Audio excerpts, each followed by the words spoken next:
once again. Christian greetings to all our valued listeners and viewers throughout the whole world. Even more particularly to all Shepherd's Rod believers. And most especially to our beloved brothers and sisters in the United States of America. Special greetings to our brethren in Colorado, our brethren in Georgia, our brethren in Kansas, in Missouri, in Texas, in Chicago, Illinois, in California, in New York,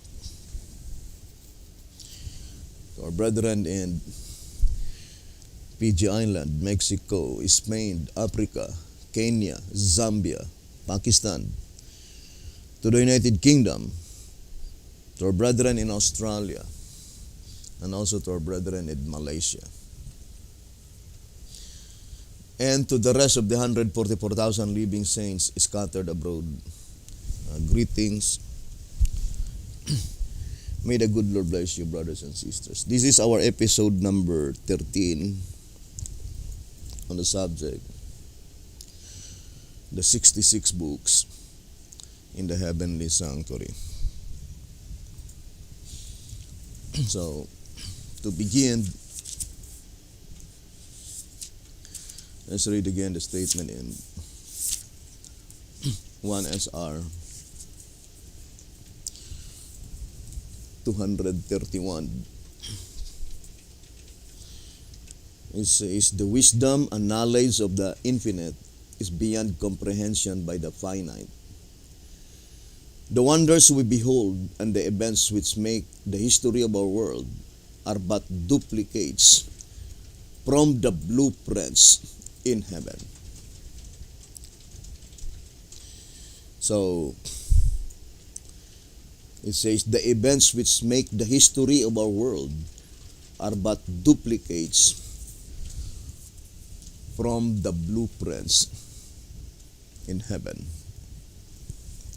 So,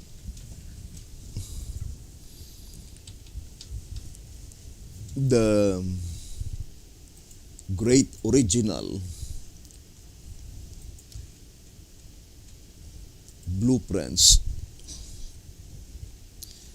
is in the heavenly sanctuary. The things here on earth are just but a duplicate, according to the voice of inspiration.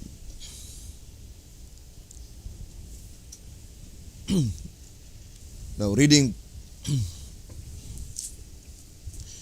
2SR, page 201 and 202. It says, as the evidence brought forth cannot be questioned, that with the book of seals the judgment opened, and as it began with the righteous who live upon the earth first, and ends with the last, it is positive that the seven seals spread over the entire world's history. Consequently, they include every saint since the world began. The number 7 bears the same evidence. And then it says, as there are 7 seals in consecutive order, it is clear that our world's history is divided into 7 different periods. The judgment begins with the first and ends with the last. evidently the first 6 seals complete the cases of those who were dead preceding the judgment and while it is in session. But the seventh sealing period, being the last, must concern the living. In 2TG, number 12, on page 30, it says, "Now since the revelation unveils the judicial proceedings,"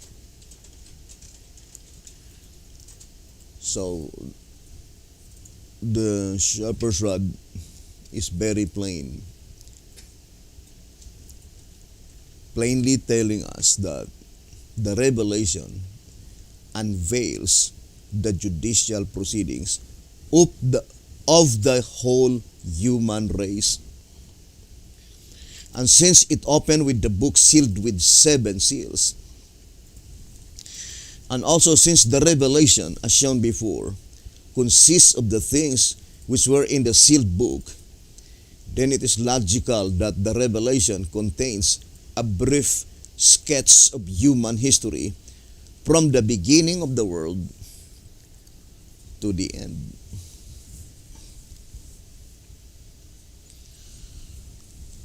So, here the voice of inspiration is plainly telling us that the book of Revelation unveils the judicial proceedings of the whole human race.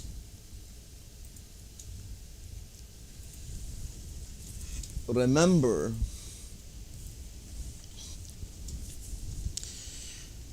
that concerning the judicial proceedings,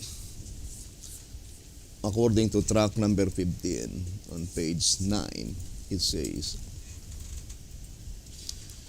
"The literal fulfillment of these things was to be hereafter.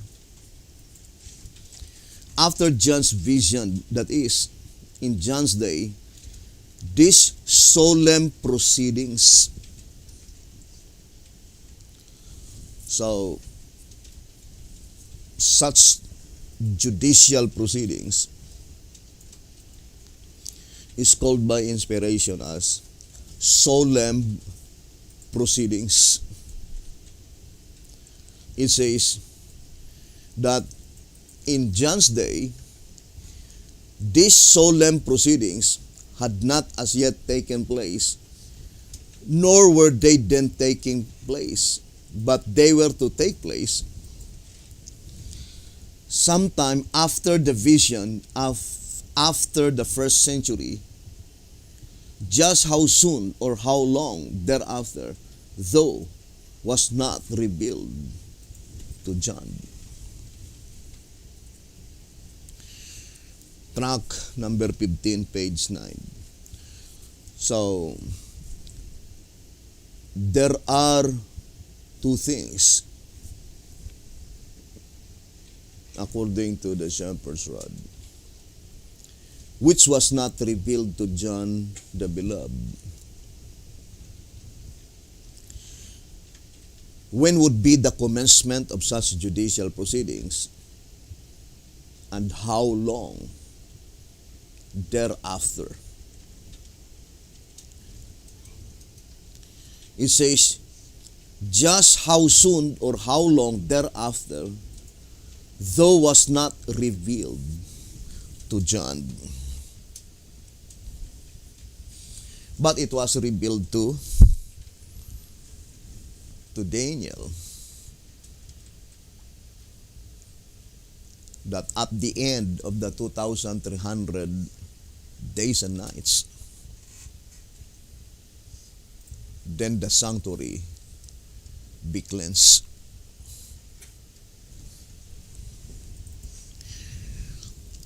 I would like to read Consecrated Way to Christian Perfection.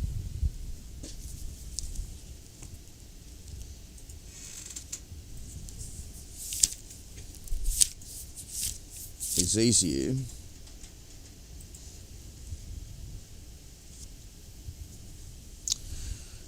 Consecrated Way, Christian Perfection, page 111 and page 112. After the 490 years of the limitation upon the Jews and Jerusalem, there yet remained 1,810 years to the Gentiles.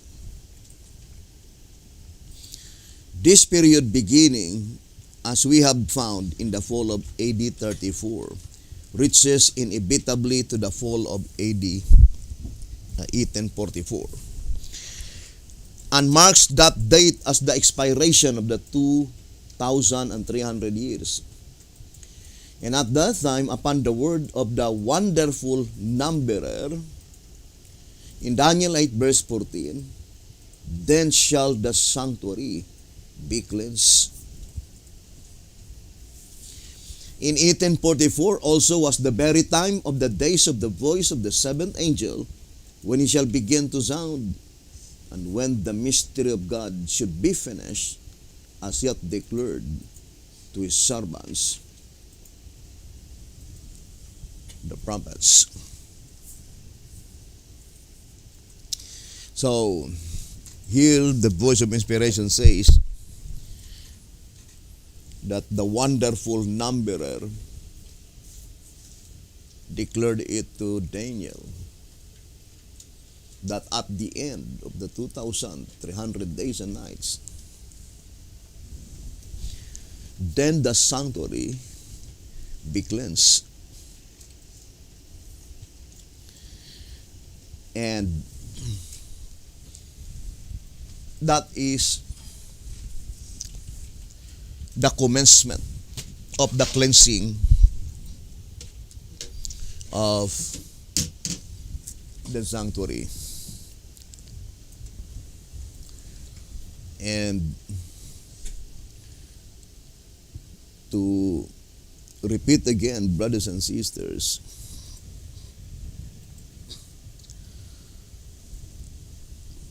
the shepherd's rod plainly told us in 2SR 187 that in the sanctuary construction and service is revealed the plan of salvation. The only subject, the only theme that God's people should dwell their attention must only be the plan of salvation, the plan of redemption. And such plan of salvation is revealed through the sanctuary construction and service. And we already studied yesterday that book by which contained the plan of redemption, the plan of salvation, the book of life, sealed with 7 seals, exists even before there was not yet a single created beings.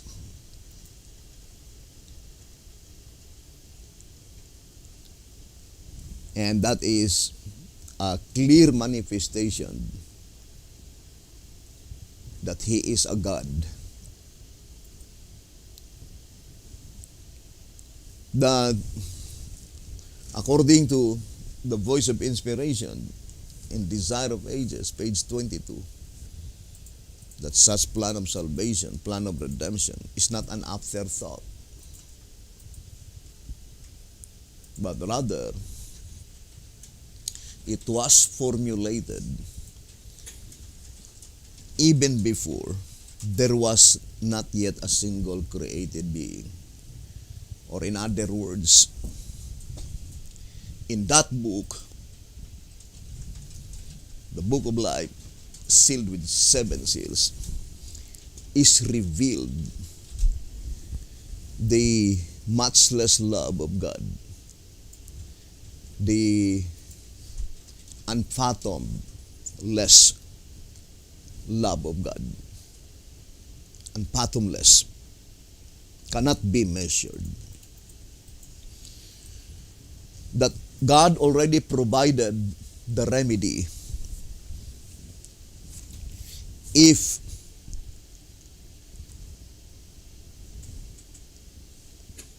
in its case that the mystery of iniquity will enter.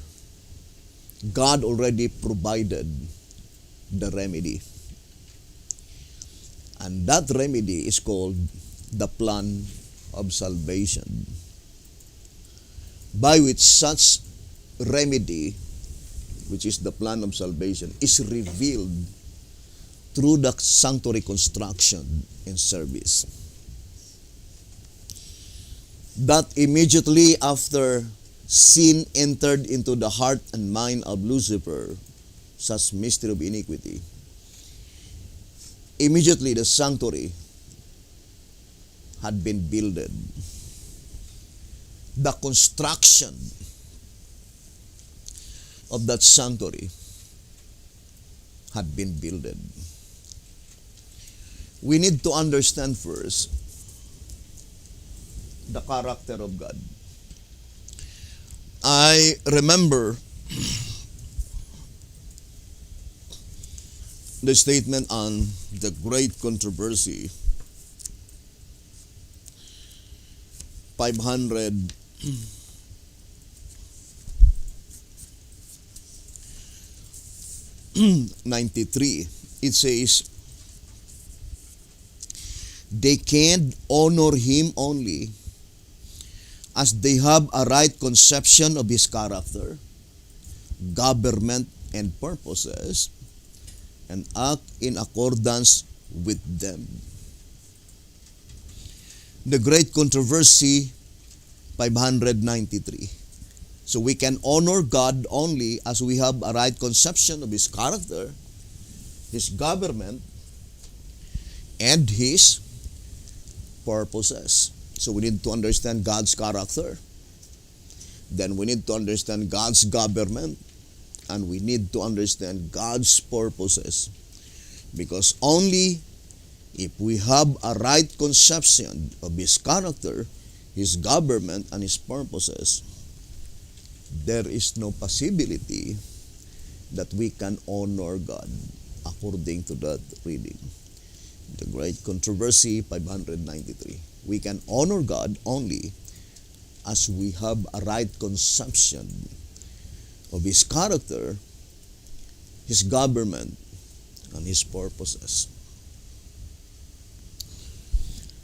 But in this study, I would like to quote the statement in 2SR 238 that one of the character of God is that he changed not. He is unchangeable God. Brothers and sisters. Now, I would like to read this reading in 2SR 238. It says, here we see another type. God's truth to the world before the Bible came coincides with his truth in the time of the Bible, showing that God has but one truth, one Christ, and one gospel in all ages.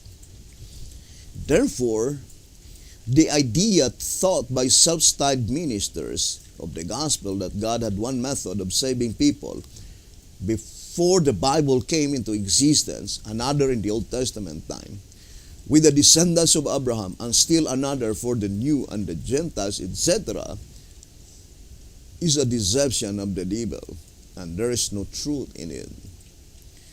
Not only the things written prove the truth and expose the error, but even common reasoning tells us there can be no justice in such an ever-changing method of salvation. For I am the Lord, I change not. So there must be method of salvation, or the word method is system. And that system of salvation, that method of salvation is revealed in the sanctuary construction and service. Now, one of the things in that sanctuary construction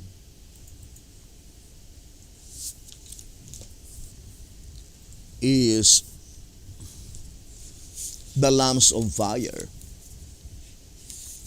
The 7 lamps of fire. Now, I would like to read 2SR page 198. It says, the 7 lamps of fire burning before the throne. The 7 lamps of fire burning before the throne, which are the 7 spirits of God. Revelation 4 verse 5.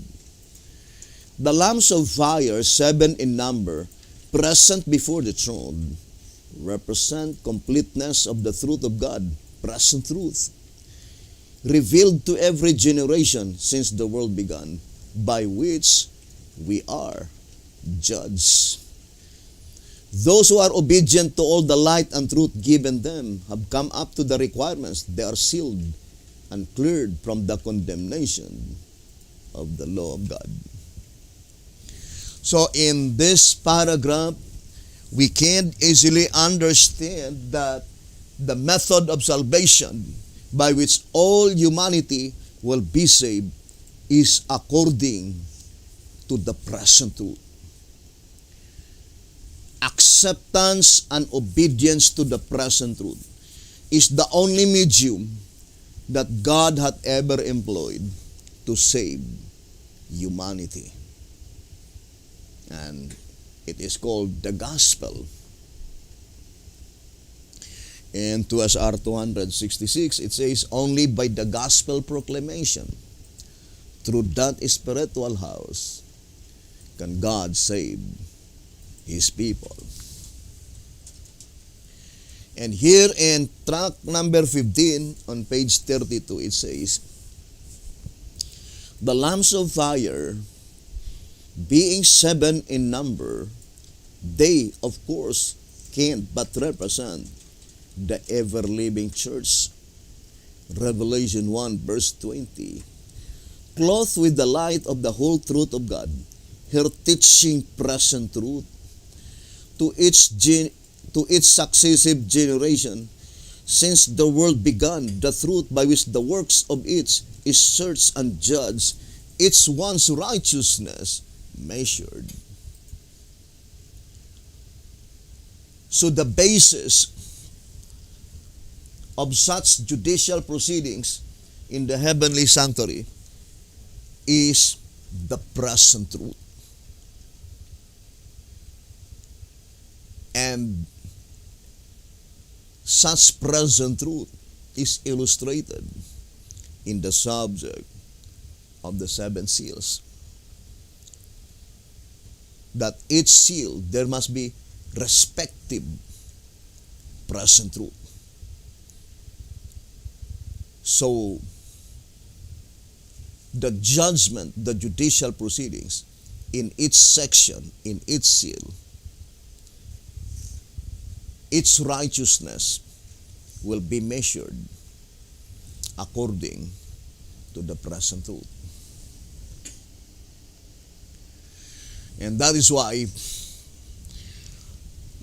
the voice of inspiration says, our attitude towards present truth. 2SR 198, it says, our attitude towards present truth would either make a tree good and his fruit good, or else make the tree corrupt and his fruit corrupt. For the tree is known by his fruit. 2 SR 198, our attitude towards present truth. We should ever remember, brethren, that according to 1 SR 28, saying, according to these scriptures, which are plainly stated, we must conclude that the saints of God are sealed with present truth in all ages. And whatever that present truth is, that is the seal. And of course, 11 symbolic code, number 3, page 5, present truth comes only from God. So the statement in 2 SR 266, saying, brothers and sisters, only by the gospel proclamation can God save His people through that spiritual house. The spiritual house mentioned must be the church. Because the voice of inspiration says in the old symbolic code, 2 symbolic code, number 10, page 4, it says, the light with which the earth is to be lightened is, of course, understood to be a spiritual light, the Word of God. Moreover, it is also understood that the church is to diffuse this great light to the ends of the earth.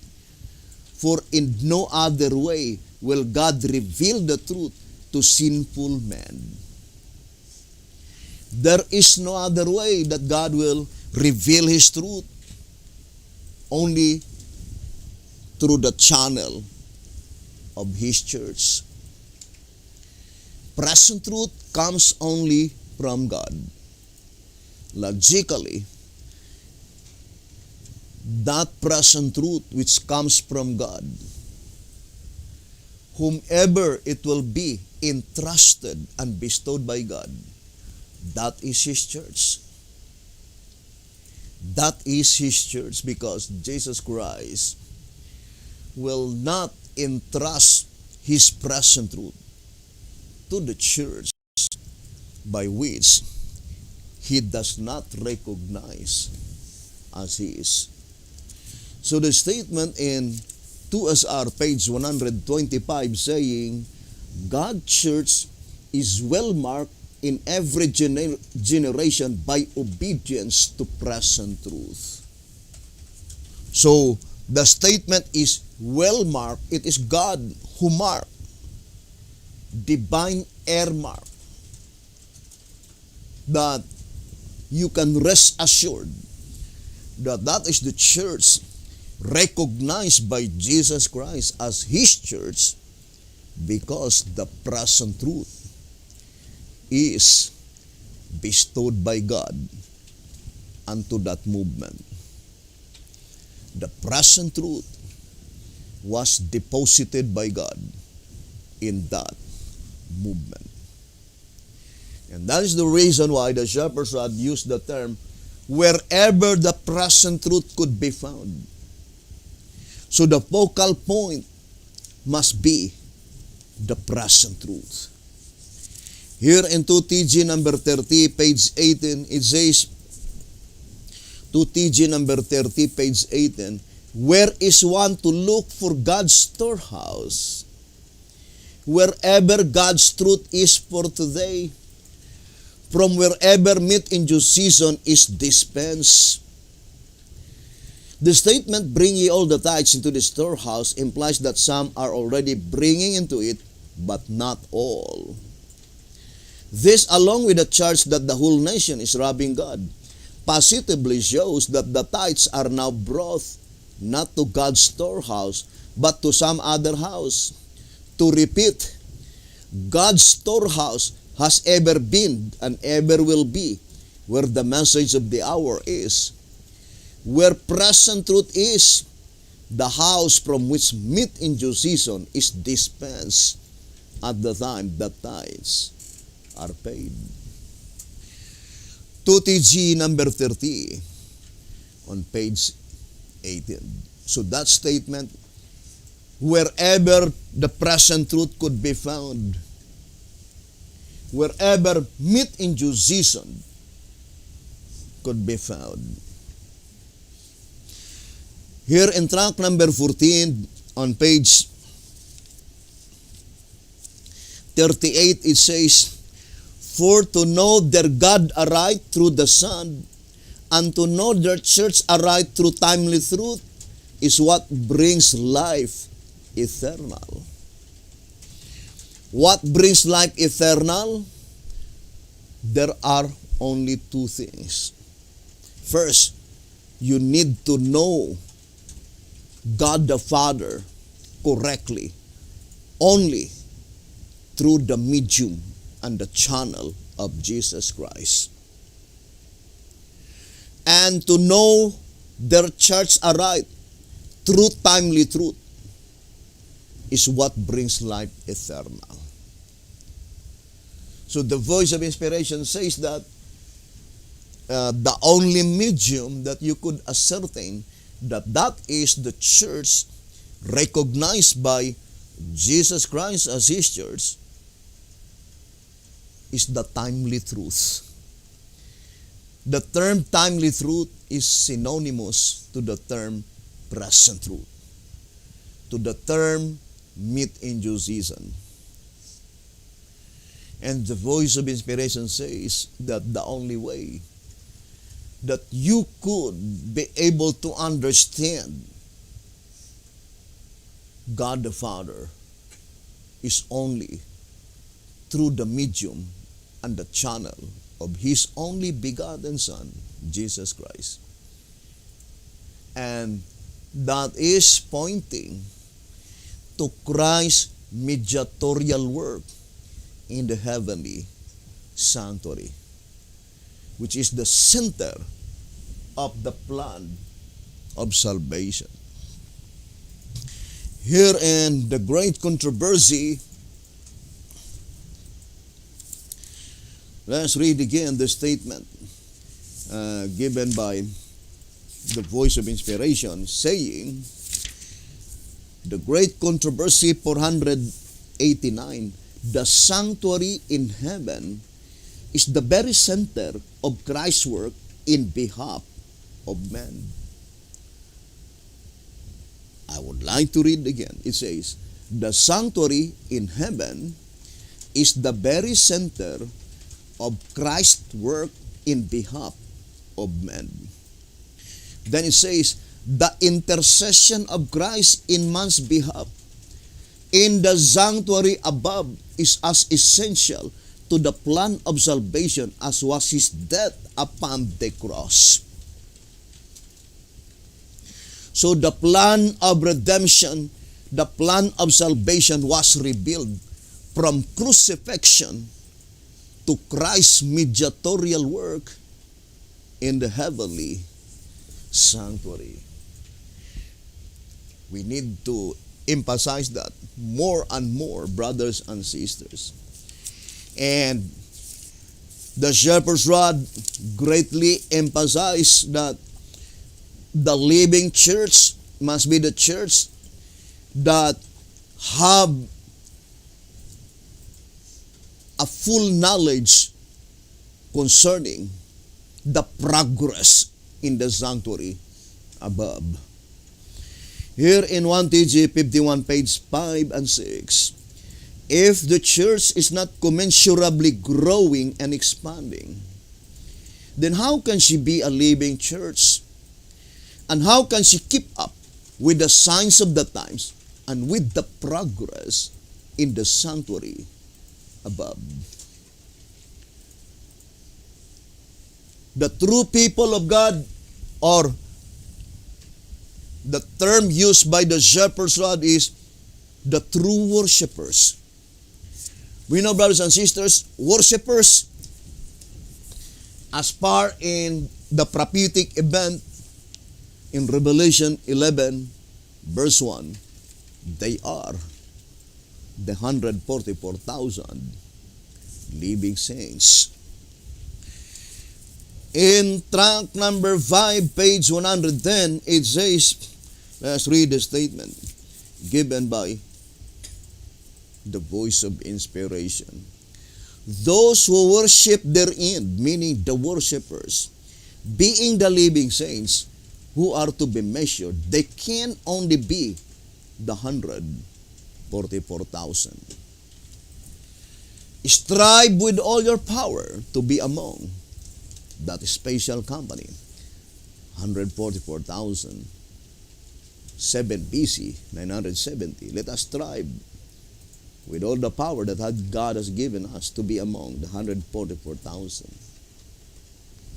Here in 2SR 187, it says, the true worshipers in the earthly who by faith look forward to the administration of the heavenly were credited in the books of heaven as worthy of life eternal. 2SR 187, the true worshipers in the earthly who by faith, they look forward to the administration of the heavenly. And that is pointing to the plan of redemption. One of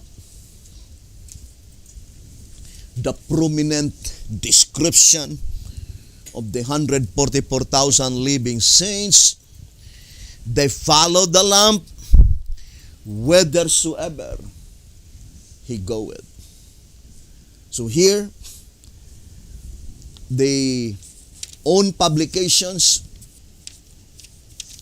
published by the Bayesian advocators.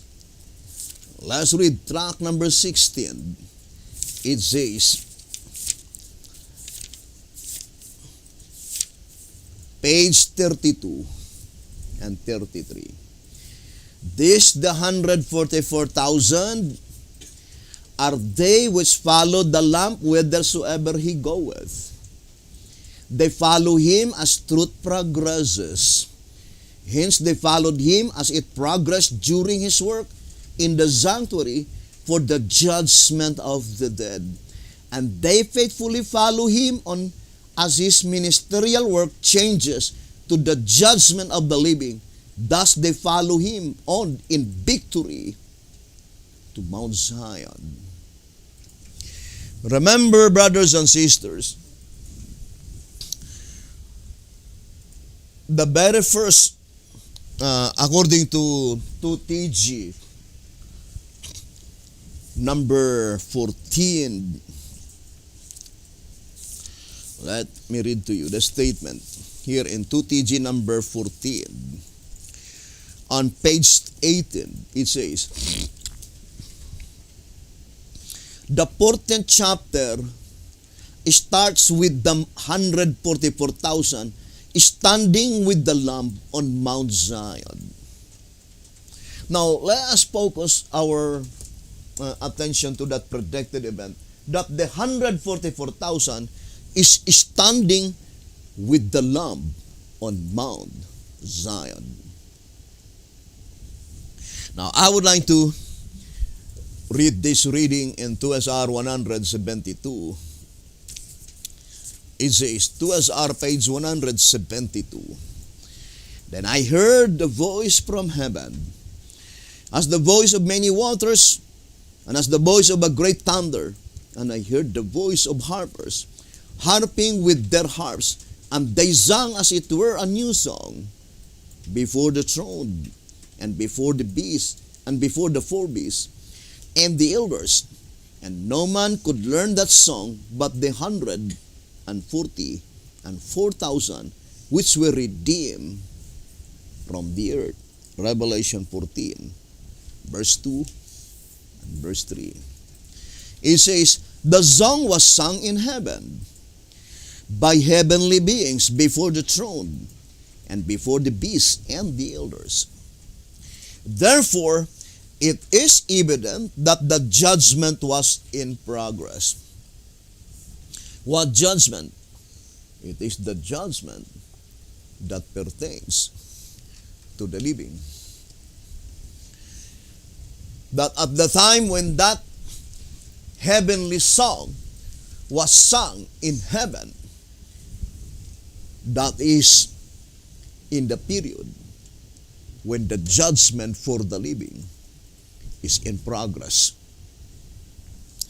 And it says, note that the 144,000 did not sing, but they only could learn the song as it was sung in heaven. That is, they alone understood the heavenly truth in that particular time and their position in connection with the message they must bear. 2SR page 172. I would like to focus to that statement that only the 144,000 learned that song. And that song is figurative of the heavenly truth.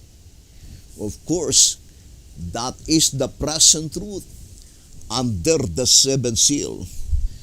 That such present truth is bestowed by God to the saints that will no longer to taste death. And the 144,000, they alone understood that heavenly truth in that particular time. What particular time? When the judgment for the living is in progress. Why is it that the shepherd's rod says in that particular time? Because later on, the great multitude which no man could number could also learn that song. But before the great multitude could learn that song, it is the 144,000 living saints first learned that song. What is that song? Heavenly truth, brothers and sisters. So what is that heavenly truth that the 144,000 understood?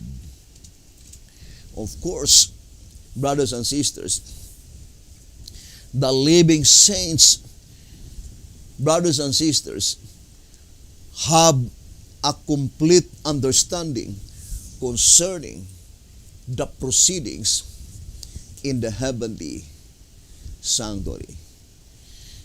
The worshipers, brothers and sisters, where is the song? It was sung in heaven,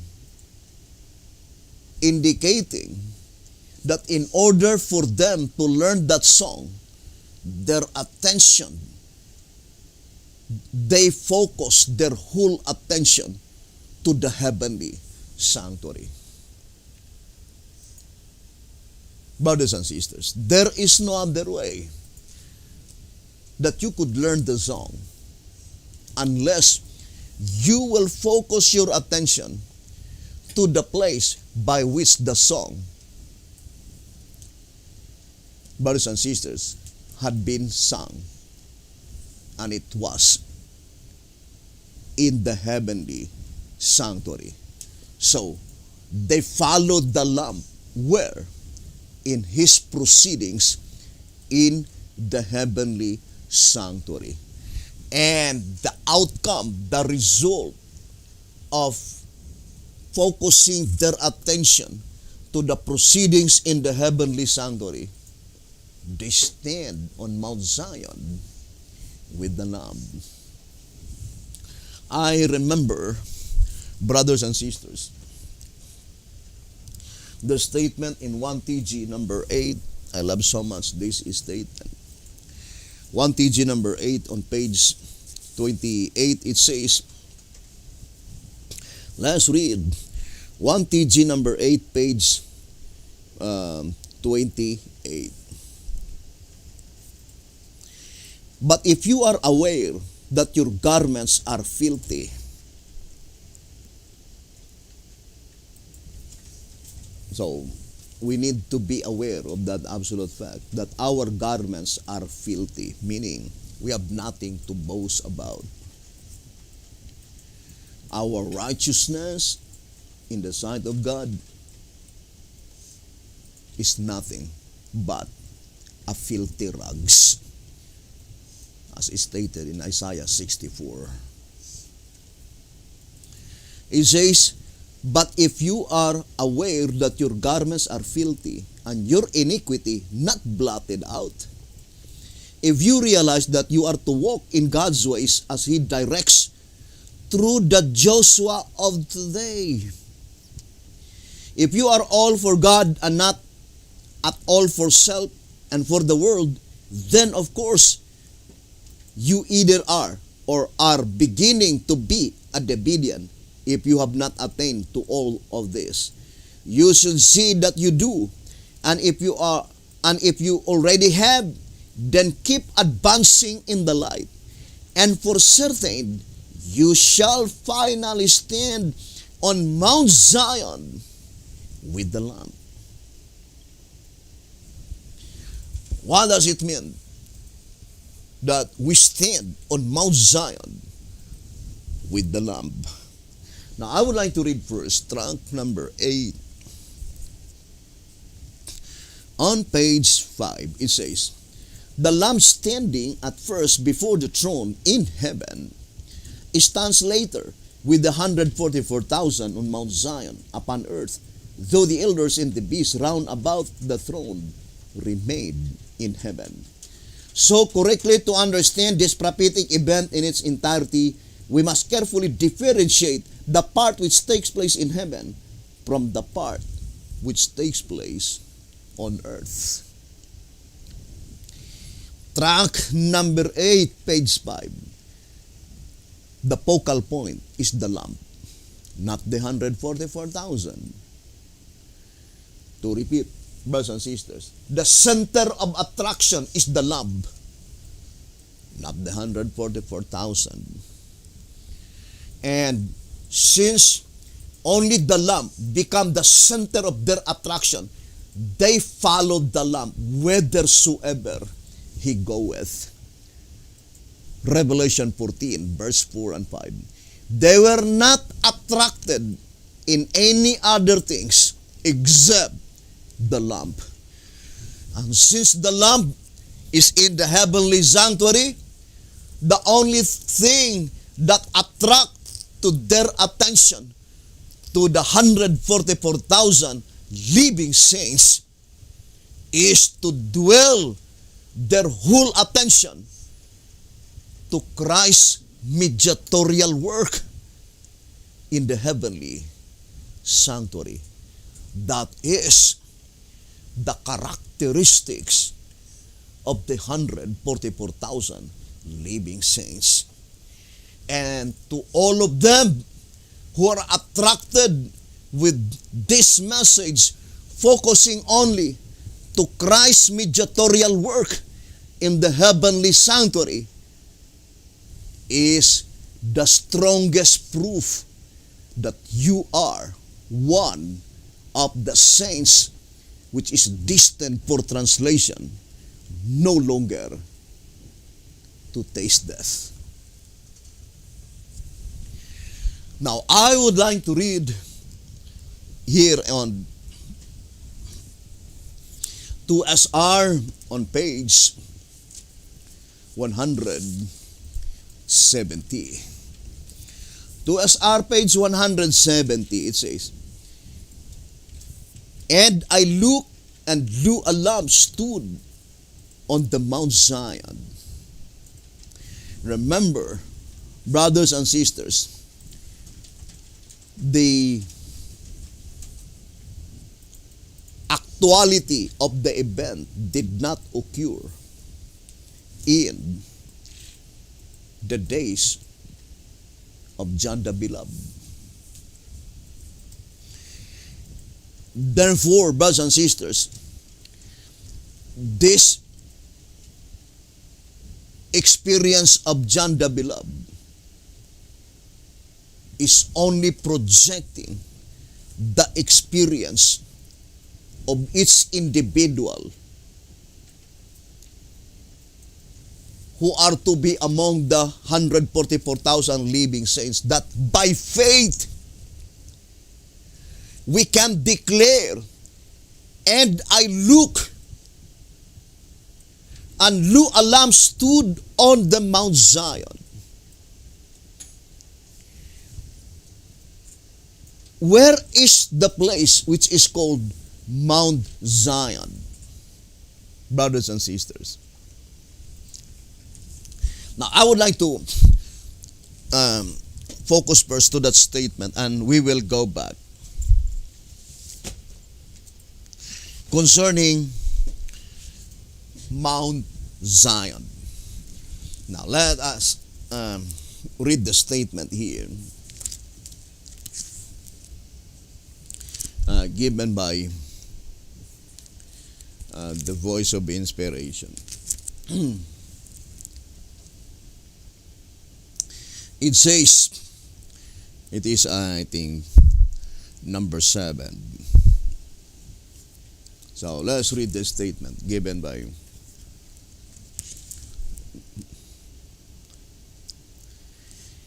let's read. The tabernacle built by Moses, as well as the temple afterwards, built in Jerusalem by Solomon, was only a feeble representation of real things in heaven. From between the cherubim upon the ark of the covenant, the glory of God was revealed, and from there he spoke unto the children of Israel. No, that is very plain. Exodus 25, verse 22. But the Lord is in his holy temple. It says, but the Lord is in his holy temple. The Lord's throne is in heaven. Psalms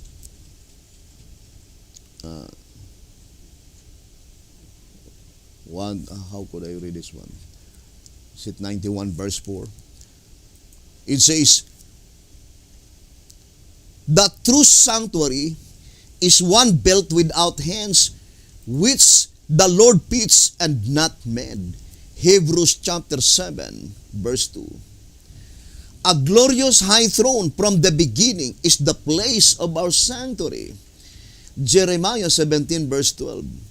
It was to this place that God designed to lead the children of Israel immediately on their deliverance from Egypt. In the Song of Moses after the crossing of the Red Sea, we read, thou shalt bring them in and plant them in the mountain of thine inheritance, in the place, O Lord, which thou hast made for thee to dwell in the sanctuary, O Lord, which thy hands have established. Exodus 15, verse 17. But Israel did not believe and would not trust the Lord. In their hearts they turned back to Egypt, so that they never gained what the Lord had designed for them.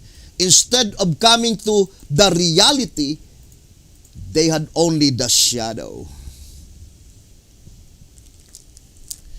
Now, brothers and sisters, here's another statement that I would like to read. It says, number 8, after reading Ezekiel 40 verse 2, it says, read Psalms 48, is it 48 verse 1 and 2? So let's read Psalms. This is the statement.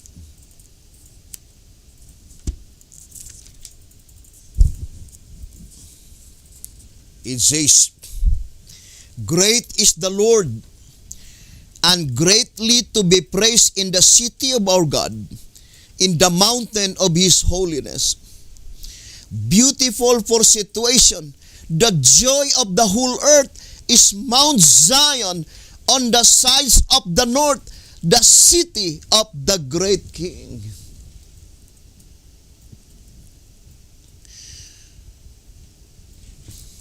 And we know that that is the place by which Satan desires to be there. According to Ezekiel chapter 28 and also Isaiah chapter 14. Now I would like to read. It says,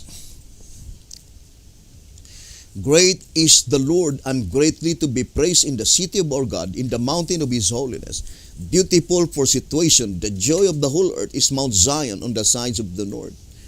The city of the great King. It was to this place that God was leading the children of Israel when He took them from Egypt." What place? Mount Zion. God wants His people to stand on Mount Zion with the Lamb. But that purpose of God, it says, it was to this purpose that God take out His people out from Egypt. But we know, as far as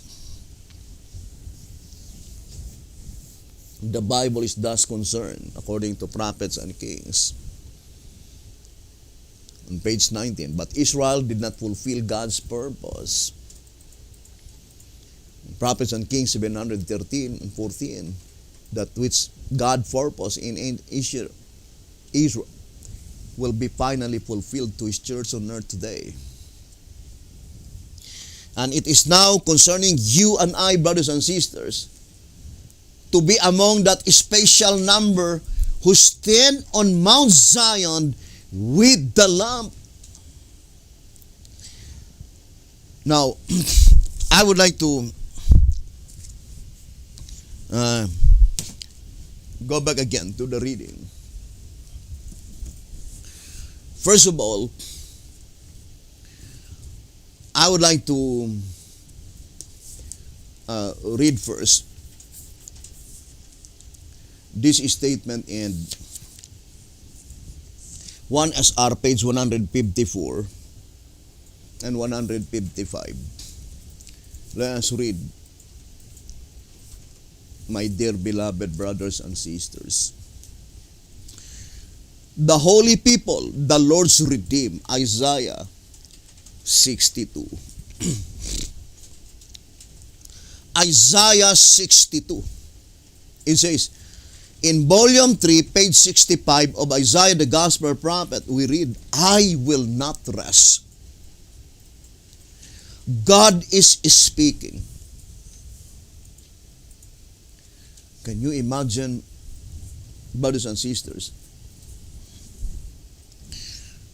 the illustration? Although I fully believe that it is also a figurative speech.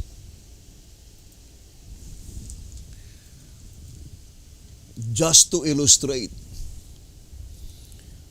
to you and I that in reality, God Himself is even more interested to our salvation than we of ourselves. I think there's a statement done in the Semper's Rod that God is more interested to our salvation than we of ourselves. Or in other words, God exert more sacrifices than we of ourselves. Now, let us read the statement again in 1 SR 154 and 155. It says, in volume 3, page 65 of Isaiah the Gospel Prophet, we read, I will not rest. God is speaking. He has determined that the righteousness of His people shall become evident. and he will not rest until it is accomplished. The words indicate not only determination, but also that there has been delay. That now the crisis has come, and that God is tremendously in earnest to see the work finished. To see the work finished. God intends to exhibit His people to the world. He wants to demonstrate what can be done in human flesh. And He will not rest satisfied until His people reflect His image fully. When that is done, the earth will be lightened with the glory of God. 1 SR 154, 155. Brothers and sisters, the statement is very plain that God is tremendously earnest to save His people, to exhibit His people throughout the whole world. And God wants to demonstrate what can be done in human flesh, in a sinful flesh, laden with sin, you and I, according to the voice of inspiration. So at this time, I would like to plead to all Shepherd's Rod believers who are listening to this message. Let us now behold Jesus Christ. I remember the statement in the Bible saying, in Hebrews chapter 12, on verse 2, it says, looking unto Jesus, the author and finisher of our faith, who for the joy that was set before Him endured the cross, despising the shame, and is set down at the right hand of the throne of God. So let us look unto Jesus, the author and finisher of our faith. And the only way that you can behold Jesus Christ is to focus to your whole attention to Christ's mediatorial work in the heavenly sanctuary, and to be among the true worshipers described in 2SR 187, saying, the true worshipers in the earthly, who by faith, we look forward to the administration of the heavenly. By faith, we are looking to Christ's administration in the heavenly sanctuary, by which the outcome is that you and I can declare Revelation 14 verse 1, and I look, lo, a lamb stood on Mount Zion. Meaning, at the time when you behold Jesus Christ standing on Mount Zion, indicates that you yourself is also standing on Mount Zion. Why is it that God the Father, it says, I will not rest? He declared, I will not rest. Here in 1 TG number 42, page 4, it says, Here we are told that the Lord will continue thus to speak, not for the sake of the world, but for the sake of the church, so that she may eventually stand on Mount Zion with the Lamb. What is the purpose why God the Father is continually speaking? In order for us, you and I, that we could be able to stand on Mount Zion with the Lamb. According to the Voice of Inspiration, 1TG 42, page 4. Who are they who stand on Mount Zion with the Lamb? They are the 144,000 living saints, by which in their mouth was found no guile.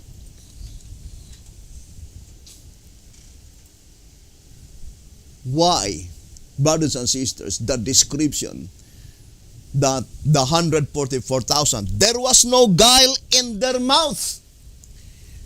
I remember the statement here. In the old symbolic code, it says, let us read the statement. 5 symbolic code, number 1 to 5, page 11. 5 symbolic code, number 1 to 5, page 11. We should be like Paul and press toward the mark or the prize of the high calling of God in Christ Jesus. Let us therefore, as many as be perfect, 144,000, be thus minded. And if anything ye be otherwise minded, God shall reveal even this unto you. Philippians 3 verse 14 and 15. God is striving now to do something for us, but He cannot until we submit our tongues to Him. The longer we put off making this surrender, the more we hinder His intentions for us as His people. And what we do not do in times of peace, we will have to do in times of trouble. Let us now submit our tongues to the Lord. In what way? We will use our tongues, we will use our mouths only to glorify God, only to praise His holy name. Do not, brothers and sisters, make anything that ruin the reputation of other people. Do not speak evil to any other people, even to your, I would like to use the term, to the people you considered as your mortal enemies. The gospel of Christ says, love your enemy. Matthew 5, verse 44. It says here in 1TG number 5, page 18, are these tongues of ours not given to us to glorify God through His truth? Yes, these tongues of ours are given by God only to glorify, brothers and sisters, the truth of God. To glorify how God employ such plan of redemption, which is the token of evidence of much less love. Brothers and sisters, here's another statement that I would like to read in 1TG number 16. It says, number 16, page 30. 1TG number 16, page 30. It says, that they are to speak well of everyone.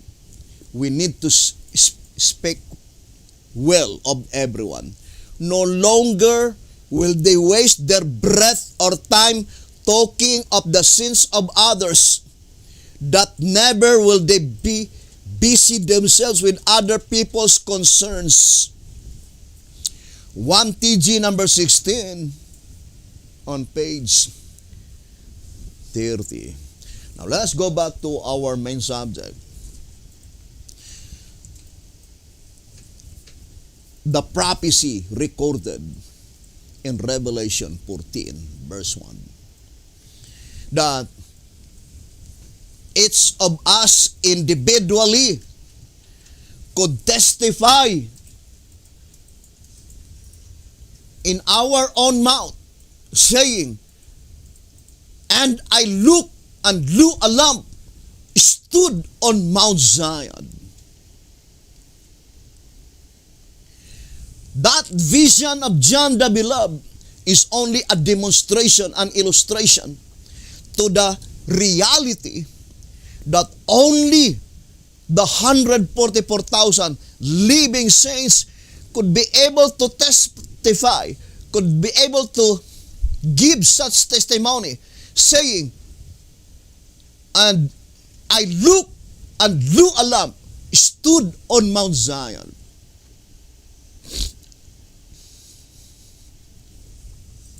Now, I would like to read here in track number 8.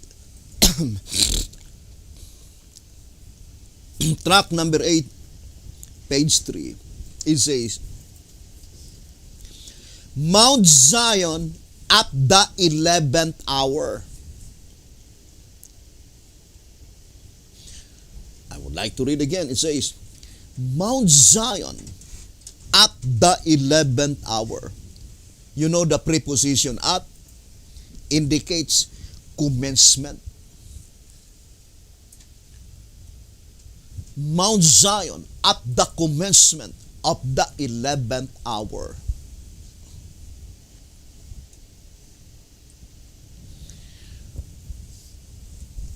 Therefore, brothers and sisters, the subject is also connected to the 11th hour, when the clock will strike at the 11th hour. Mount Zion at the 11th hour. Now, I would like to read, brothers and sisters, the statement again in 2SR 170. It says, "And I looked, and lo, a lamp stood on the Mount Zion, and with him 144,000, having his father's name written in their foreheads." It says, the lamp denotes Christ, signifying the position he occupies before the close of provision, while yet interceding for his people. Who are they, the people by which Jesus Christ is interceding? Why is it that it says it is on Mount Zion?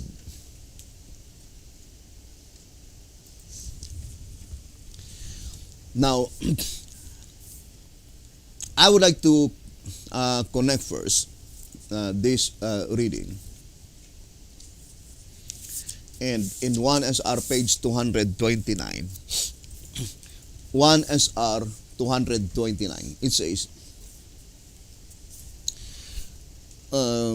John, after seeing in vision the finishing work of the church, close of provision, and the judgments of God in the 7 last plagues, says, "And I saw a great white throne, and him that sat on it, from whose face the earth and the heaven fled away, and there was found no place for them. Where is that place by which it says, great white throne? Revelation 20 verse 11. Now let me read to you the vision that was shown by God to Sister White. Early writings on page 38. It says, early writings, page 38. I saw four angels who had a work to do on the earth and were on their way to accomplish it. Jesus was clothed with priestly garments. Remember, in this vision, Jesus is clothed with priestly garments. He gazed in pity on the remnant, then raised his hands, and with a voice of deep pity cried, my blood, Father, my blood, my blood, my blood. Then I saw an exceeding bright light come from God, who sat upon the great white throne. Who sat on the great white throne? God the Father. Remember, in this vision of Sister White, God the Father is sitting on the great white throne. Now, brothers and sisters, where is that place by which the great white throne is located? That is our subject. The great white throne is located on Mount Zion, the palace grounds. God the Father is sitting on the great white throne, by which at that time Jesus Christ is clothed with priestly garments. Now, I would like to continue reading early writings, page 38. It says,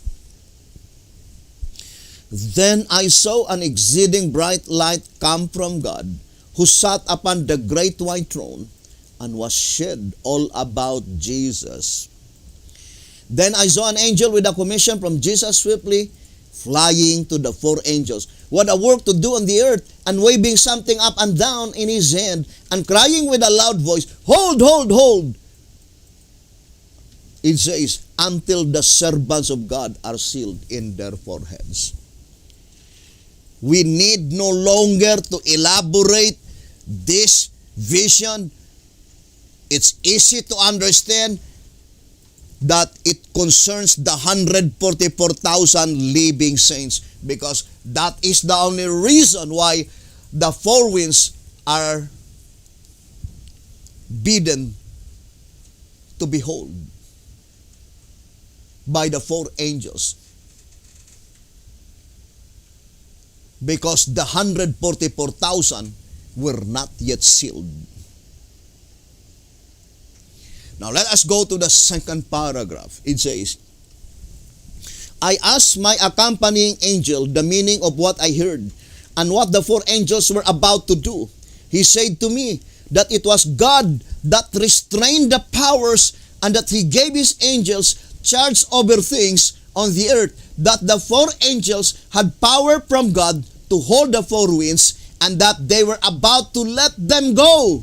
But while their hands were loosening and the four winds were about to blow, the merciful eye of Jesus gazed on the remnant that were not sealed, and he raised his hands to the Father and pleaded with him that he had spilled his blood for them. Then another angel was commissioned to fly swiftly to the four angels and bid them hold until the servants of God were sealed with the seal of the living God in their foreheads. What is the vision of Sister White in early writings, page 38? That at the time Jesus Christ is pleading with God the Father, at that time the 144,000 were not yet sealed. And that is the reason why Jesus Christ plead God the Father to hold the four winds. But why is it that Jesus Christ called the 144,000 the remnant which were not yet sealed? That is the vision of Sister White. Because, to repeat again, the remnant is pointing to the names that had been left written in the Lamb's Book of Life. Let's read again the statement. In 1 SR 102, it says, the definition of remnant is, it says, what constitutes the remnant? 1 SR 102. What constitutes the remnant? The definition of remnant is that which is left after the separation, removal, or destruction of a part. Of course, it could not be destruction because there was no destruction while the 144,000 were not yet sealed. Therefore, the 144,000 are called remnant at that time, in spite of the fact that they were not yet sealed, because they had been left after the removal of all the names among the congregation of the living. And it is fully supported by the statement in 1 TG number 6 on page 1 TG number 6 on page 38. It says, it is obvious that they escaped the destruction of these sinners in the church. Only the holy ones, those whose names are left written in the book, escape the destruction that falls upon the wicked in the church. So this reading can be easily understood that the blotting out of names among the congregation of the living precedes the destruction. And only those whose names that had been left written in the Lamb's Book of Life will be spared in such destruction. And it says, only they constitute the remnant, the ones that are left. And that is why this message, brethren, is very urgent. The statement is very plain. In 1 TG number 3, page 15, it says, thus urging Judah. 1 TG number 3, page 15, it says, thus urging Judah, the church, thus urging Judah, the constituent of the 144,000 living saints, to keep this antitypical atonement feast. And we do fully believe, brothers and sisters, that there are 144,000 that will respond to this call. Because God's word will not return unto him void.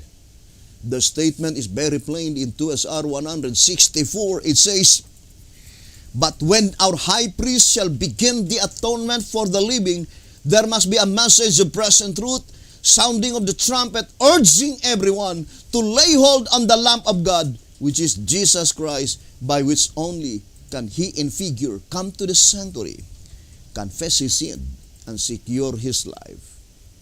And then it says in the last paragraph, this is the statement given by the voice of inspiration. It says, therefore, it is evident that in the purification or separation of the tares from the wheat in the church of God, there shall be 144,000 who have confessed their sins and are thus made white and clean. There are 144,000 that came to the sanctuary and confessed their sins. Brothers and sisters, pointing to the people by which they focus their attention to Christ's mediatorial work in the heavenly sanctuary. They came in figure to that heavenly sanctuary, meaning they focused their attention, undivided attention, on that notable final day of atonement. Brethren, I remember the statement in Tuazar on page 102. I would like to read to you the statement given here. It says, "These are they which follow the Lamb whithersoever he goeth." Tuazar 102. "These are they which follow the Lamb whithersoever he goeth.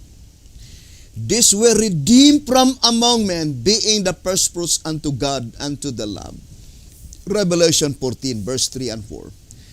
"And no man could learn that song." It says, experience only can tell the joy in one's heart at a time when rescued from everlasting ruin and granted everlasting life, without tasting death, merged into eternity's ceaseless ages, a life that measures with the life of God.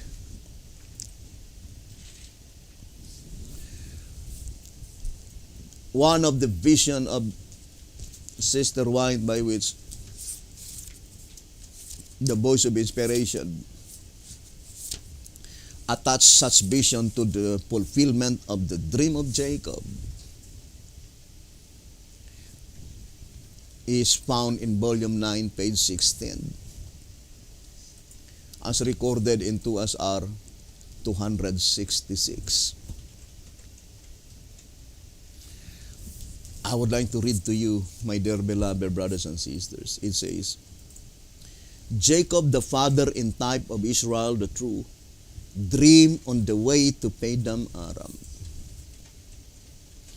And behold, a ladder set up on the earth, and the top of it reached to heaven. And behold, the angels of God ascending and descending on it. And he was afraid and said, How dreadful is this place! This is none other but the house of God, and this is the gate of heaven." Genesis 28, verse 12 and 17. Jacob's dream was prophetic of a time when there will be a complete connection and constant communication with heaven and earth, the loud cry of the third angel's message, the harvest time. And then it says, I would like to read the vision of Sister White. "It is impossible to give any idea of the experience of the people of God who shall be alive upon the earth when celestial glory and a repetition of persecutions of the past are blended. They will walk in the light proceeding from the throne of God. By means of angels, there will be constant communication between heaven and earth." Testimonies for the Church, volume 9, page 16. This vision of Sister White is also the same with the vision that was given by God to Ezekiel in Ezekiel chapter 1. Now, let us go back, brothers and sisters, to our subject. Standing on Mount Zion with the Lamb. What does it mean? Now, I would like to read, brothers and sisters, this reading. Again, 2SR 170. It says, "And I looked, and lo, a Lamb stood on the Mount Zion, and with him 144,000, having his father's name written in their foreheads." The lamp denotes Christ, signifying the position he occupies before the clouds of provision, while yet interceding his people. This statement, interceding his people, is the fulfillment of the vision of Sister White in Early Writings, page 38. that after all the names of the wicked among the congregation of the living had been completely blotted out, the names of the 144,000 living saints, the names that had been left written in the Lamb's Book of Life, Jesus Christ will enter to the most holy place. Jesus Christ will enter to the most holy place, bringing the names of the 144,000 as the fulfillment of the vision of Enoch. Here in 2SR 241, it says, therefore the prophecy by Enoch commenced its fulfillment in 1844, at which time the Lord came with the names and records of those who are sleeping in the grave. And when the investigation of the dead is finished, then he comes with the names of the living saints, first with the 144,000. Brothers and sisters, with the 144,000. But at that time, brothers and sisters, what is the purpose of Jesus Christ entering to the most holy place? It is to plead God the Father. Jesus Christ is pleading God the Father, according to the vision of the prophet in Early Writings, page 38, to hold the four winds, because the 144,000 are not yet protected, are not yet guarded.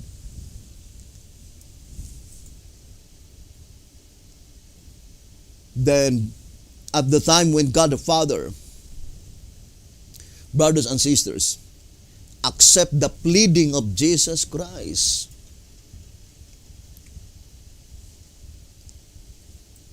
at that time, the pronouncement of Jesus Christ saying, sons, thy sins are forgiven. Let us distinctly separate the statement, thy sins are forgiven, and thy sins are blotted out. I would like to read Testimonies to Ministers. Let's read the statement here in Testimonies to Ministers. And I love so much this promise recorded in the Book of Prophecy. It says here,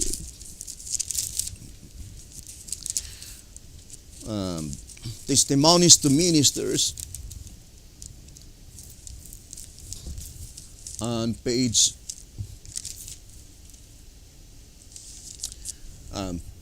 40.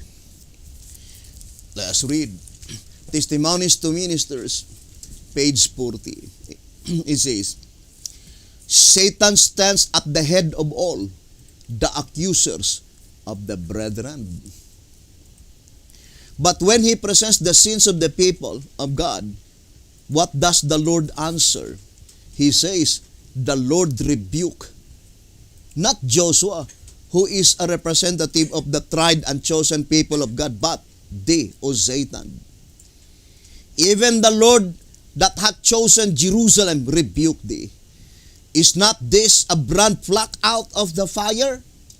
Now Joshua was clothed with filthy garments and stood before the angel. Satan had represented the chosen and loyal people of God as being full of defilement and sin. He could depict the particular sins of which they had been guilty. Had he not set the whole confederacy of evil at work to lead them through his seductive arts into these very sins? But they had repented. That is the declaration. But they had repented. They had accepted the righteousness of Christ. They were therefore standing before God, clothed with the garments of Christ's righteousness.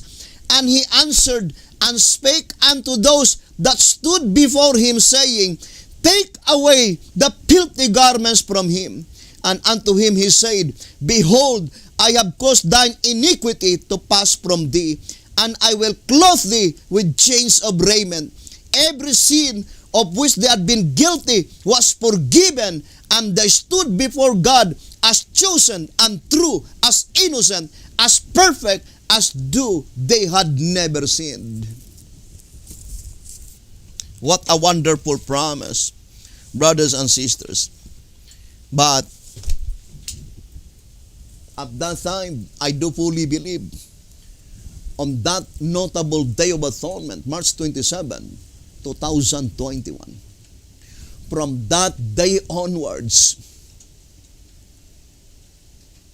the attacks of the devil will be more frequent, and he will accuse God's people, you and I. But let us follow the direction given by the Spirit of prophecy. I would like to quote that statement in volume 8, 298. Let us follow the direction given through the Spirit of prophecy. And this is the direction given by the Spirit of prophecy. Let us read Testimonies for the Church, volume 5. Testimonies for the Church, volume 5, page 472. It says, beginning from page 471, the fact that the acknowledged people of God, what a wonderful statement, hoping that we are that people. We need to humble ourselves before God. The most important part is that God acknowledges us as His people. We will not be the one to say to the whole world that we are the people of God. Brothers and sisters. Because for me, that is a very embarrassing proclamation. We are unworthy. So we need just to humble down ourselves before God. And how glad and what a wonderful statement that we could hear from Jesus Christ, that He acknowledged us as His people.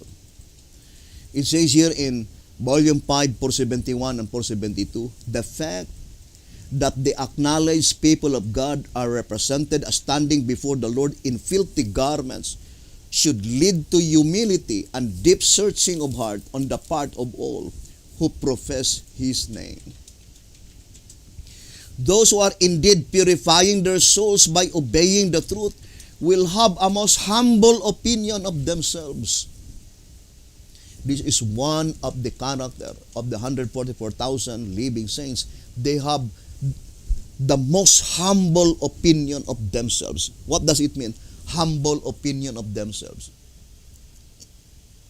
You are not boasting, brothers and sisters, saying, this is the temple of the Lord. This is the headquarters of God. We are the people of God. There is no other people. We are the people of God. No. That is not the character of the true people of God, the 144,000 living saints. According to the voice of inspiration, it says, will have a most humble opinion of themselves. The more closely they view the spotless character of Christ, the stronger will be their desire to be conformed to His image. So we need to conform to the image of Jesus Christ. And the less will they see of purity or holiness in themselves. But while we should realize our sinful condition, We are to rely upon Christ as our righteousness, our sanctification, our redemption. Charges of Satan against us. And we know it is not literally that you could see Satan. For example, many Davidian will accuse us of such thing. The admonition given by the voice of inspiration. We are not to answer. Leave them alone. Let us give all things to Jesus Christ. Surrender our lives. Repent our sins. It says here, in volume 5, page 472, we cannot answer the charges of Satan against us. Christ alone can make an effectual plea in our behalf. He is able to silence the accuser with arguments founded not upon our merits, but on his own. So that is very plain, brothers and sisters. Now, I would like to read the last paragraph saying, Zechariah's vision of Joshua and the angel applies with a peculiar force to the experience of God's people in the closing up of the great day of atonement.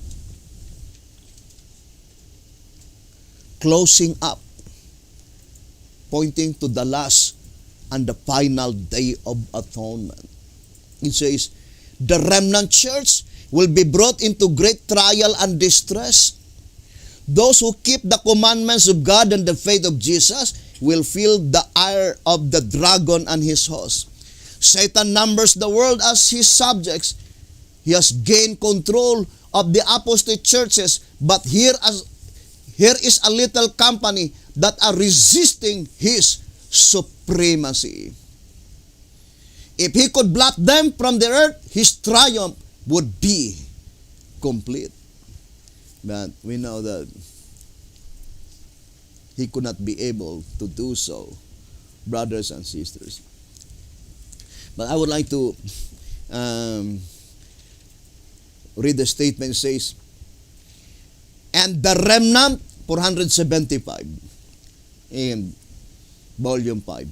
And the remnant are not only pardoned and accepted, but honored. It says, and the remnant are not only pardoned and accepted, but honored. A fair meter is set upon their heads. They are to be as kings and priests unto God, while Satan was urging his accusation and seeking to destroy this company. Holy angels unseen were passing to and fro, placing upon them the seal of the living God. These are they that stand upon Mount Zion with the Lamb, having the Father's name written in their foreheads. Now let's go back to 2SR on page 170. Let's read again. 2SR page 170 and 171. It says, the lamp denotes Christ, signifying the position he occupies before the close of provision, while yet interceding for his people. Therefore, the specific number of saints stand with him on earth. Where is the saints? The saints was on earth, and it says, while he is yet in the most holy place.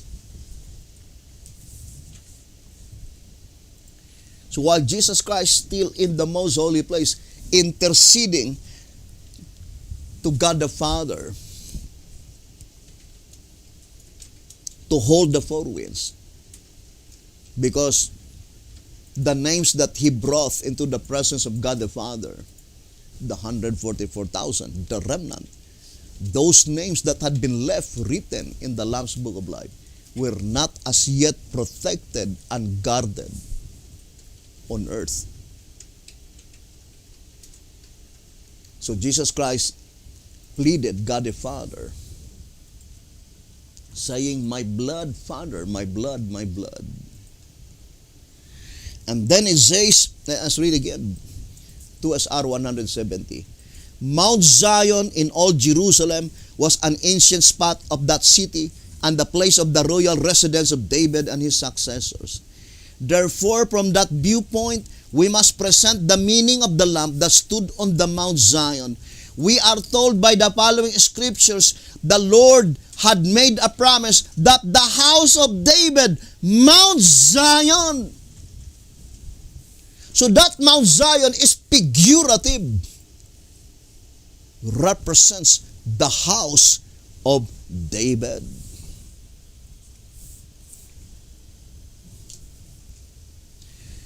Remember, I would like to read 1 TG, number 18.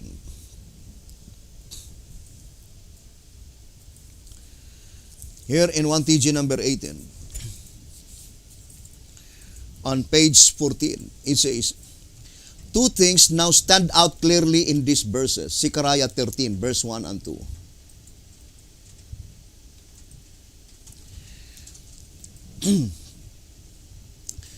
I would like to read Zechariah 13, verse 1 and 2. It says, in that day, in the day the great mourning takes place.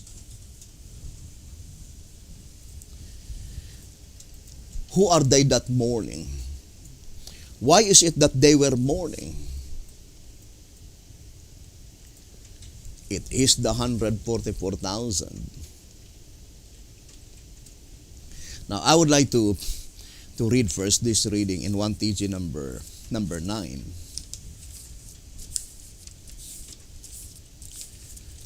It says, brethren,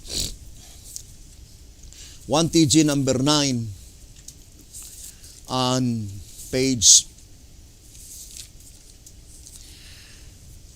14. It says, 1 TG number 9, page 14, it says, when God begins to destroy the nations, He will pour upon His saints the Spirit of grace. Then will they really mourn for sinning against the Lord?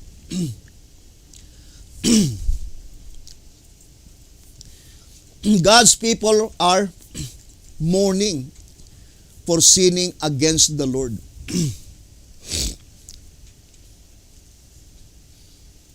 But why is it that they were mourning? Because the Spirit of grace had been poured out upon them.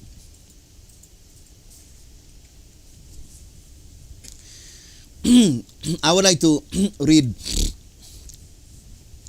the next paragraph. It says, if we are to be sorry for anyone, let us not be sorry for self.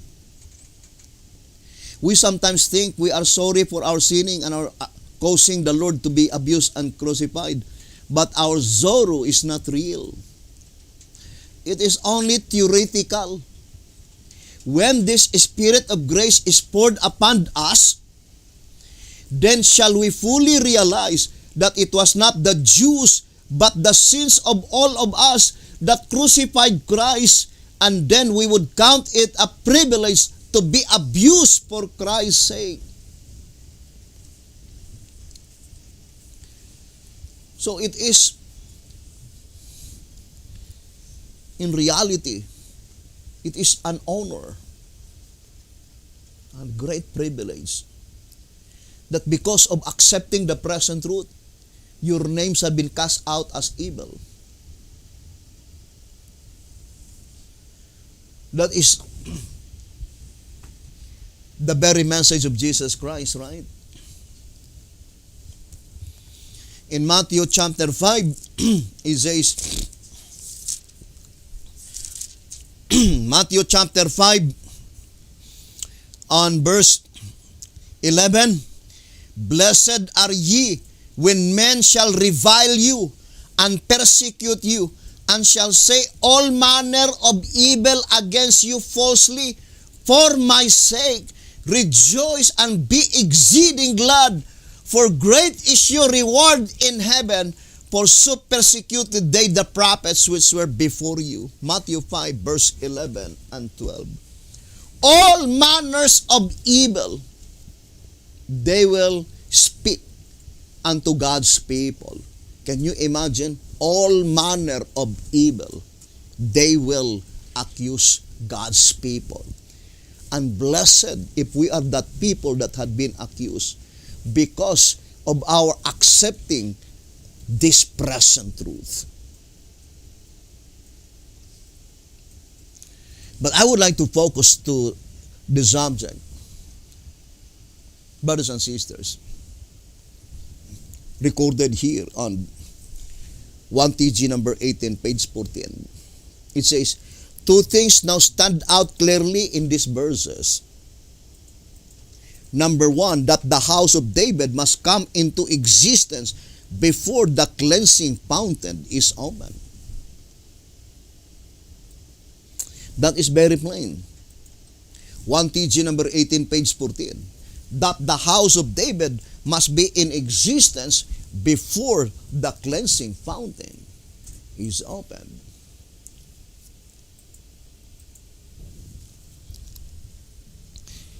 Now, I would like to read track number 14.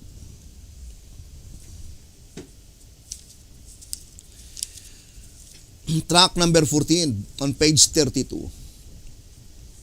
It says, the high points of this confederacy, some of which are still unfulfilled, fall into sequence thusly. Number one, the overthrow of both ancient Israel and Syria by ancient Assyria as a divine judgment, especially upon Israel for confederating against their own brethren, the kingdom of Judah. Isaiah 7, verse 2 to 9. Number 2, the birth of a man-child, Emmanuel, to a virgin for a sign to the house of David. Who are they, the house of David? I would like to read. The old symbolic code. 3 symbolic code, number 2, page 3. 3 symbolic code, number 2, page 3. And now, in the time of the ingathering of modern Israel, the 144,000, remember the subject is ingathering of the 144,000. Although we could not be able to finish by now, we will continue in our next episode. And now, in the time of the ingathering of modern Israel, the 144,000 who are to make up the antitypical house of David. Who are they? The constituent of the antitypical house of David, 144,000 living saints. So, the statement, the house of David must be in existence first before the cleansing fountain is open, can be easily understood that the entire 144,000 are already in existence first, physically born. Because that cleansing fountain is intended to them.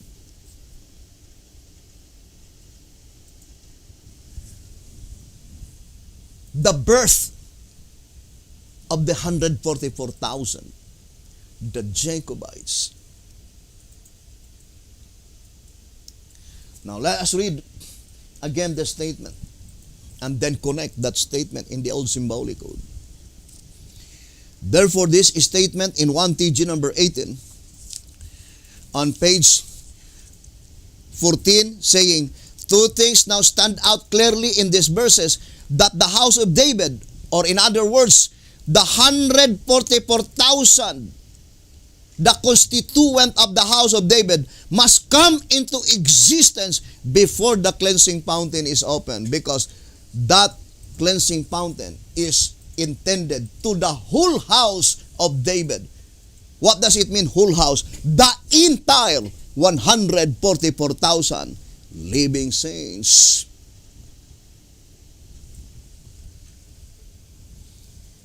And this is the sign that was given by God to the house of David. This is the sign that was given by God to the 144,000. Very plain.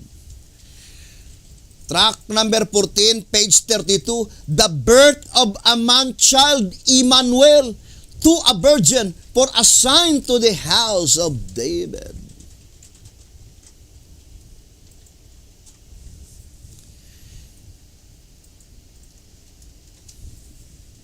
Remember,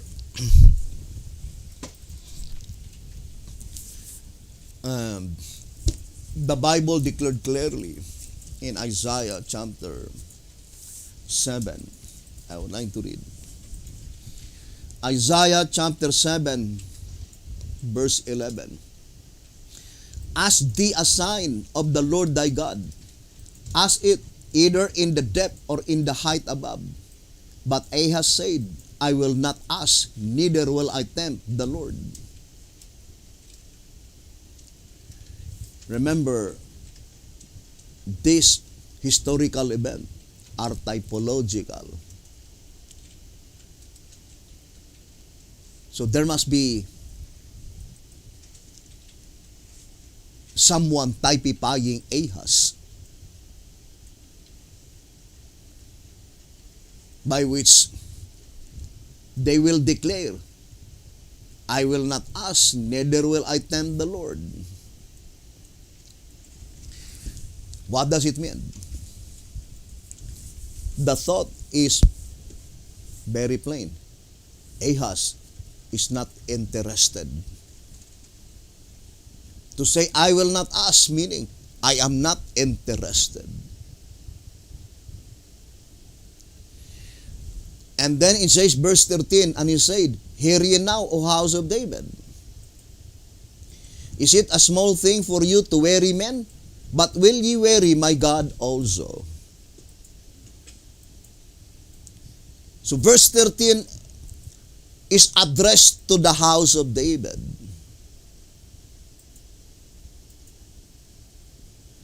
And historically, the house of David mentioned here are pointing to the faithful,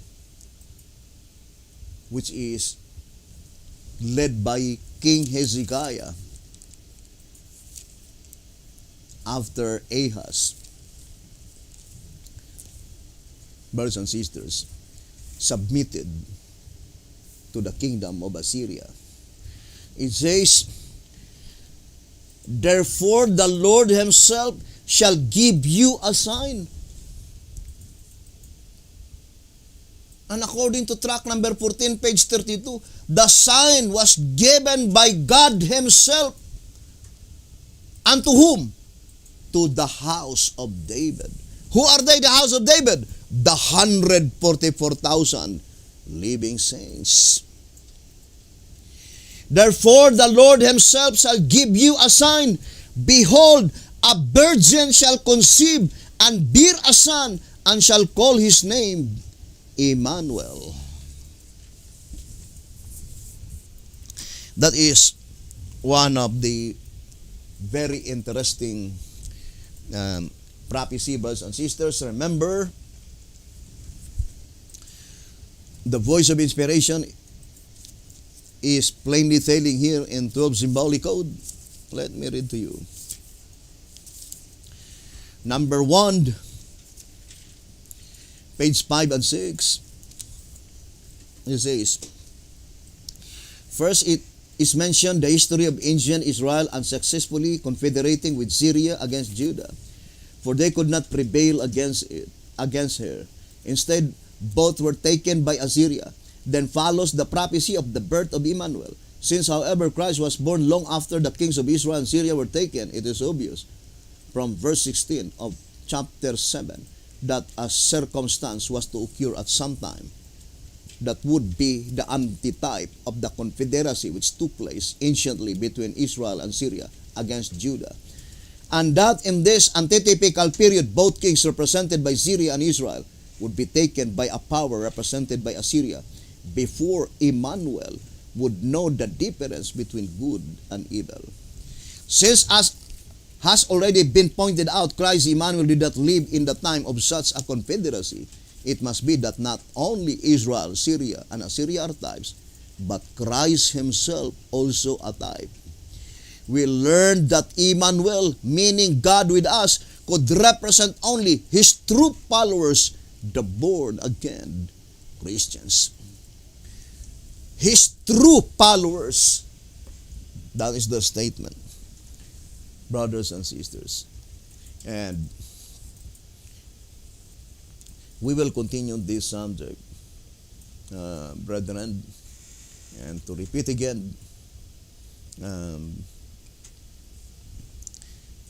let us project the entire chart concerning the 66 books in the heavenly sanctuary for the benefits of the brethren who are listening and viewing this program. And you can look at that diagram, the entire list of the 66 books in the heavenly sanctuary. Send it, that 66 diagram, 66 books in the heavenly sanctuary. Because of the shortness of time, this coming great and final day of atonement, brothers and sisters, I really do not know what portion that